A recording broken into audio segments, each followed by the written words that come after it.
Dans cet exercice, on a mobilisé ce qu'on avait appris donc sur la silhouette, sur la grande lumière et la grande ombre.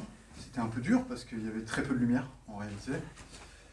Et d'un autre côté, ça m'a permis aussi d'aborder un peu la notion de croquis et de composition. En fait, ici, on a quand même pas mal de composition, et ça je trouve ça intéressant. Et je vous incite, avant de commencer un projet, à faire des petits dessins. Donc c'est ce qu'on fait généralement quand on lance un projet. La première séance, je vous dis, faites un petit bloc. La fois suivante, on passe en grand sur 2-3 séances.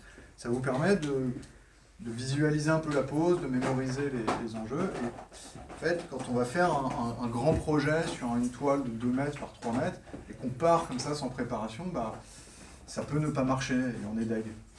Et ces petites études, elles permettent ça. Donc, vous voyez, Clément, par exemple, il a fait un choix de cadrage beaucoup plus resserré. C'est plus large qu'un portrait, mais c'est beaucoup plus resserré que, par exemple, Dan ou Marion. Donc, voilà, il a fait un choix. Je dirais pas s'il est bon ou pas bon, c'est pas à moi de dire, mais il a fait un choix. On a le dessin de Jade qui est très resserré. Je pense que Jade, elle fait partie de ceux qui ont le mieux optimisé leur format. C'est-à-dire que vraiment, son dessin, il maximise l'espace. Et ça, c'est une bonne chose et c'est difficile.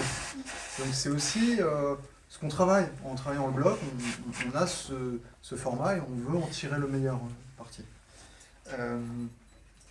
Dan, ton dessin, je le trouve extraordinaire. En composition, je le trouve biscornu parce que ton bonhomme, il est collé à droite. Et du coup, la composition en peinture, ça fait tout. Vous pouvez être ultra compétent, être super fort sur l'exercice, être les meilleurs dessinateurs du monde. Si vous composez mal votre image, on ne va pas rentrer dedans. Donc, heureusement, on peut recadrer. Donc moi, si j'étais toi, si ça m'arrivait, je recadrerais. Tu vois, je pense que je prendrais tu vois, et j'essaierais de resserrer le cadrage. Okay. Mais c'est quand même de ça qu'on parle. C'est quand même de ce qui différencie un bon exécutant d'un bon artiste. Donc il y a l'exercice, la justesse, etc. C'est super important. Si on va loin et que le dessin est bancal, ça sert à rien. Mais aussi on va être des artistes. Et pour ça, il faut faire des choix. Des choix dans la composition, des choix dans la lumière. Donc par exemple, on a parlé ici, on avait assez peu de lumière. On a une lumière sur le front, sur les mains. Les mains, elles bougeaient.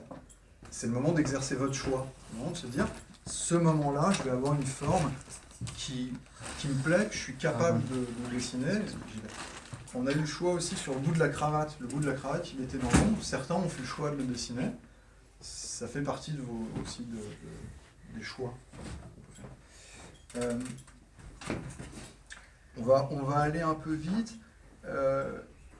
Les deux portraits qui sont là, ils sont très bien. Les silhouettes sont relativement bonnes. Je pense, May, tu peux aller un tout petit peu plus loin dans la synthèse et dans la compréhension de la silhouette. Vous avez toutes les deux le même défaut, c'est que c'est trop compliqué. Vos lumières sont trop compliquées. Et ça, bon, on va le travailler. En fait, j'adore ta façon de peindre. Ouais, ça me fait penser un peu à Lucien Freud, assez cru, avec vraiment des couches qui se passent. Donc ça, c'est super. Et en fait, il n'y a qu'une solution à ça, c'est le dessin. C'est de plisser les yeux et de voir des formes simples. Si vos formes, elles sont bien placées, si vous sacrifiez des trucs, des éléments dans l'ombre, normalement, vous allez avoir une lumière efficace. Je cherche des exemples. Marion, elle a fait un travail remarquable de lumière. Je pense, là, Marion et Clément, ils ont fait un travail remarquable dans la lumière. Vous voyez, si vous plissez les yeux, vous retrouvez la lumière ici, la lumière sur les mains, l'ensemble est complètement dans l'ombre, et pourtant c'est vivant. Donc en fait, ça qui est intéressant, c'est que c'est très sombre, mais si vous plissez, enfin, il y a des détails, mais si vous plissez les yeux, tout s'unifie dans l'ombre. Chez Marion, c'est pareil. En fait, tu vois, les mains sont un peu floues, le visage est un peu flou, mais c'est pas un problème. Si je plisse les yeux, j'ai la lumière là. En fait, la lumière elle est au bon endroit.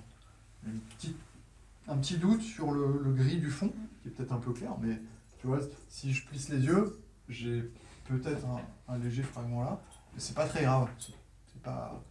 Mais vous voyez, indépendamment, bon, les dessins sont bien, les dessins sont justes, etc. Mais indépendamment de ça, l'image fonctionne. La lumière fonctionne, l'image fonctionne.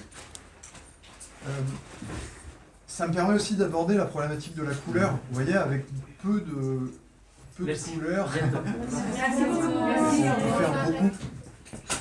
Donc ce qu'on fait avec le crayon, avec le fusain, c'est qu'on travaille le contraste clair-obscur. En fait, on travaille dans la lumière. En incorporant une deuxième couleur, on continue de travailler le clair-obscur. Et on peut ajouter la dimension de température. Donc là, on a un très froid, un très chaud.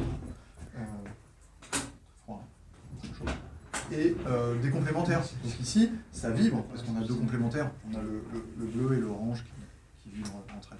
Donc, vous voyez, avec deux couleurs... Je te le mets où? Vas-y, pose-le sur le canapé. C'est pas là que j'aurais posé, moi. Mais... Sur la palette.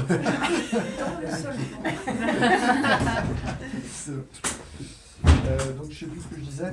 En gros, l'idée, c'est d'essayer de faire plus avec moins. Toujours.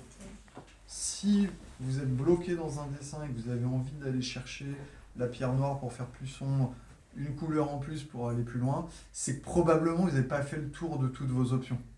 Donc c'est un peu l'exercice, l'initiation en peinture qu'on a fait aujourd'hui. C'était un peu ça, l'exercice. Les prochaines fois que vous peignez, je voudrais, si possible, qu'on revienne à du dessin, donc que vous fassiez des grisailles avec une couleur, un blanc. Notez, je vous oblige à rien, à chaque fois que vous aurez une envie, je vous dirai jamais non. Par contre, je vous incite forcément à revenir sur le dessin. En fait, ça fait tout. Ça va? Vous avez des questions? C'est clair pour tout le monde. Je parle vite fait des deux dessins qui sont là, qui sont très très bien. Catherine, tu as tendance à fragmenter un tout petit peu dès le départ. Donc il faut que tu anticipes un tout petit peu plus. En fait, toutes les deux, essayez d'anticiper un peu le dessin au début. Travaillez ensemble. Si vous faites quelque chose en haut, allez tout de suite en bas. Si vous êtes à gauche, allez tout de suite à droite. Nous, ce qu'on nous disait quand on était étudiants, c'est qu'il faut que le dessin soit terminé à tout moment. Donc que la pause dure 15, 20, 1 heure, 10 heures, il faut que le dessin soit en situation d'être fini. Même si ce n'est pas le meilleur dessin possible, il faut que ça tienne. Donc essayez de garder ça en tête. En fait, je vous trouve très capable. C'est juste que là, tu vois, tu as trop de fragments, Catherine. Ça, c'est trop clair. Par rapport à l'ensemble. Et forcez pas. En fait, là, tu te souviens, je suis venu te voir, tu as travaillé la jambe gauche parfaitement, et le reste était un peu bancal. Et du coup, tu es stressé, tu t'énerves, tu appuies fort, tu griffes le papier. Essayez de jamais vous retrouver dans une situation où vous devez forcer. Ça n'amène rien de bon. Le dessin, et en toute chose, normalement, il y a un cycle, les choses se font naturellement. Si vous devez forcer, c'est que vous faites fausse route. Ça marche? Eh bien, je vous laisse tranquille.